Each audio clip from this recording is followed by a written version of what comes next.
Hello. Day 2, motherfuckers. Y'all ready for this? Yes.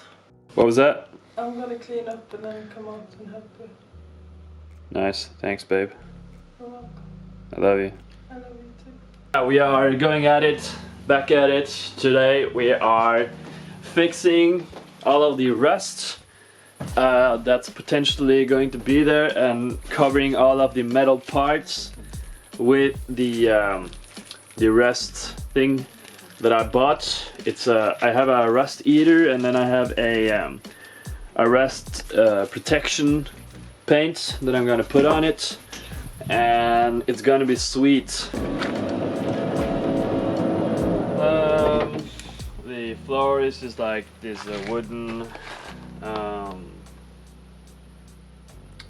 plates. I forget the name, but we're gonna take it up and see what's underneath and make sure that nothing will start rusting after installation, and then we can start with the soundproof insulation which I bought and place all of those plates, even though there is actually done some insulation work here, but I think I'm just gonna remove the old insulation and put in my new ones because I think it's slightly better.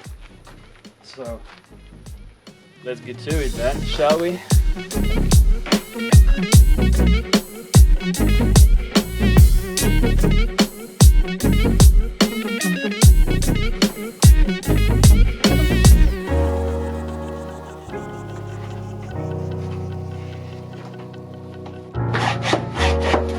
Alan is now cutting off the bolt that is holding the seatbelt bracket together, because we had a bit of difficulty to screw it apart, and then I went ahead and bent it.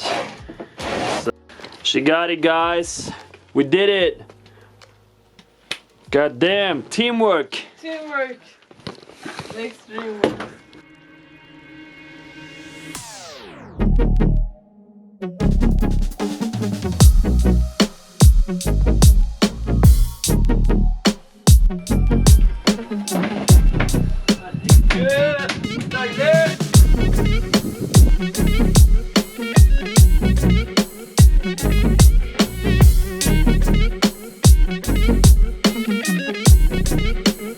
It looks like we're done for the day. We got removed everything. The floor is up. All of the panels around the floor, and the step, the stair here, it's removed, and wiped everything down and ready to paint all of the rust spots tomorrow, and we'll take it from there. Good night.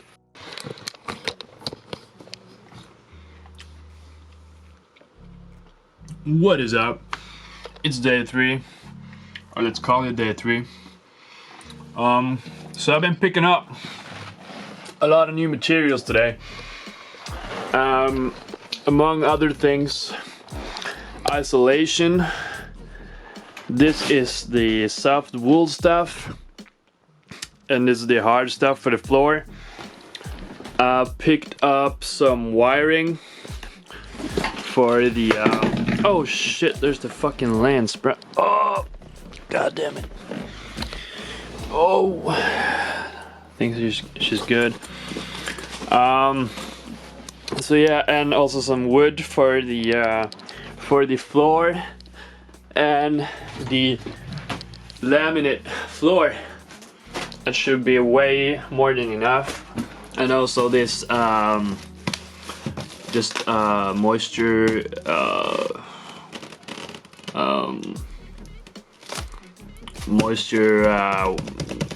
protection, whatever, that you put that you have underneath the laminate. But I'm really uncertain about how I'm gonna do the floor, because I'm using the double bubble wrap isolation method. So I'm going to essentially use wood 0.48 times 48 millimeters, which is 5 centimeters, and then the EPS plates are the same height, so it's gonna be the same height. And then I'm gonna have the double bubble wrap, like double bubble aluminum foil, like camper van isolation I found on eBay for pretty cheap. But when I talked to the guys at the store, they told me that it would be like probably shaky, so maybe I'm going to put back in the wooden floor that were already in here on top of the double bubble wrap, and then the sheets of isolation with the moisture protection, and then the laminate. But the wooden plate is about, I think it's about 2 centimeters thick, 2 or 3 centimeters. It's really thick, so it's gonna definitely up the floor a lot. But I'm thinking it's probably worth it to have a really well insulated and stable floor, which is protected against water. But another thought that I had before I get started with the floor is, am I going to have a gas tank with a pipe going up into the kitchen? In that case, I need to drill those holes and put the pipe in before I lay the floor, or else I'm gonna have to just drill through everything. And I think it would be a much better idea to have the pipe going through the floor before I put in the floor. So I'm really, it's so many thoughts at once, guys. This project is a lot on my head right now, and I'm also finishing my apprenticeship next week, so I should really be focusing on my apprenticeship and getting the final exams, because I'm having the final exams. They're starting next Friday, and it's like an electrician final exams with, like, you do a complete like project with you do the physical and the written work. You know, you plan and do a project of an electrical installation. So I should really be focusing on that, but I can't help but think about the car a lot too. And I really want to get it done as fast as possible, because we're going to the Lofoten Islands in the hopefully in September. So it's a lot at once, guys. But we have all the materials for laying the floor right now, so hopefully we'll get cracking with some of it today. But I'm gonna do some research on the interwebs on eventually how I would do a kitchen with gas, propane, because I'm thinking a propane tank would be under the car, just to get it out of the way, and also get it low and outside of the vehicle to prevent death by gas leaks. So yeah, there's a lot, and also pre-wiring before we insulate the walls. And I also need to order a sun cells, solar cells, like a kit for the camper van. Also, I'm waiting for the rooftop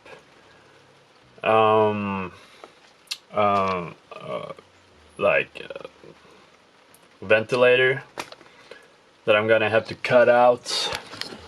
And there's like a place made for it right here. You see the rounding in the car? That's where you're supposed to take out the ventilator thing, I guess. Unless I want to do it here. Could do it here also, but probably not gonna do that. Just want to have one little air vent, because of when I isolate it, it's not gonna be much air moving through the vehicle. and if we're gonna sleep in it, I think it's going to be necessary. So I ordered that, and now I just need to order the roof rack and the solar power kit. So I'm gonna go and order the roof rack right now. It's ridiculously expensive, but I'm gonna do like part payments on it and just like go fucking full send, because I need all the parts. To be able to mount the solar power, I need the roof rack installed, and also it needs to be like a specific height because of the air vent, because I wanted to go over the air vent probably. So I'm gonna check out all of the dimensions of the air vent. It's a lot. Let's go order a roof rack.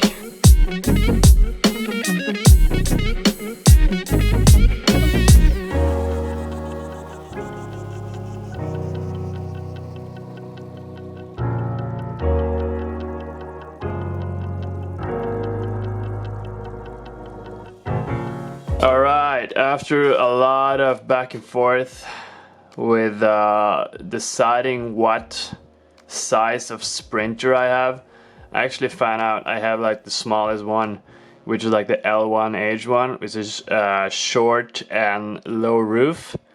Apparently, I thought it was a lot bigger, but apparently it's the smallest sprinter you can get. So there's that. But yeah, I'm gonna order this roof thing now. I think this is gonna be really fucking nice to have on the roof. I was thinking about getting the front runner one, but it's so goddamn expensive, and this one they will ship right away from Sweden. So I'll order it right now, and hopefully it'll get here soon.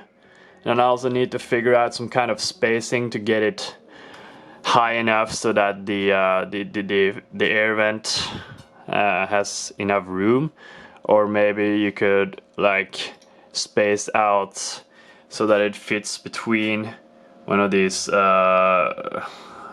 these rods going across. So yeah, gonna order it right now, and then we are good to go, man.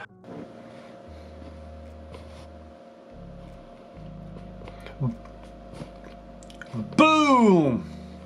It's ordered, guys. $10,000 roof rack. Ka-ching! I actually couldn't even do part payment on it. I had to borrow 10,000 Norwegian kroner from my dad, which was a little bit cheeky, but whatever, man. We're gonna pay it down. What I've figured out, though, going along with this build, that it costs a lot more money than I thought. Especially when I had to pay 10,000, like that's $1,000 for a roof rack. Like that was pretty stunning. But yeah, on we go. My mission here and my biggest fear is that this project is gonna get stopped due to lack of finances, and so I'm gonna do everything to keep that from happening, because the build has to happen, because I want to rent it out and make some money that way. So hopefully I'm not digging my own grave financially right now. But yeah, there's a little bit of fear involved, but I have to, I feel like it's the right thing. I just have to push through it, get the car done, and then yeah, just hopefully we'll earn back some of the money we put into it, and we're gonna have an awesome car, and it's probably gonna sell for a lot more.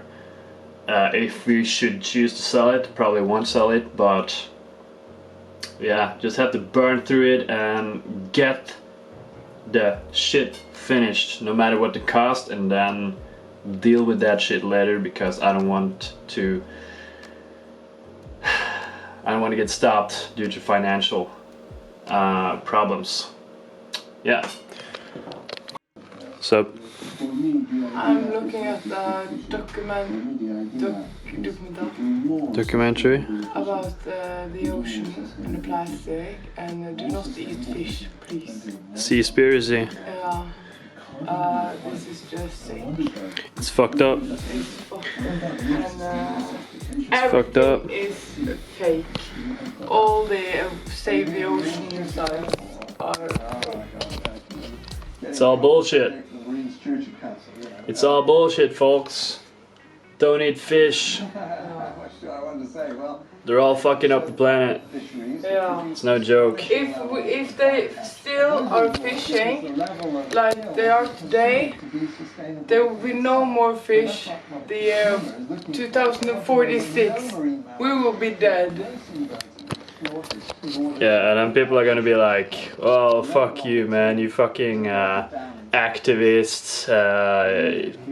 You know, all this bullshit." Like, you tell people like plastic straws are like unnecessary, and they like get mad because they're so used to it, and they can't use their favorite thing anymore, which is like a plastic fork or whatever, and they get annoyed because they have to use the paper straw because it's annoying to drink out of.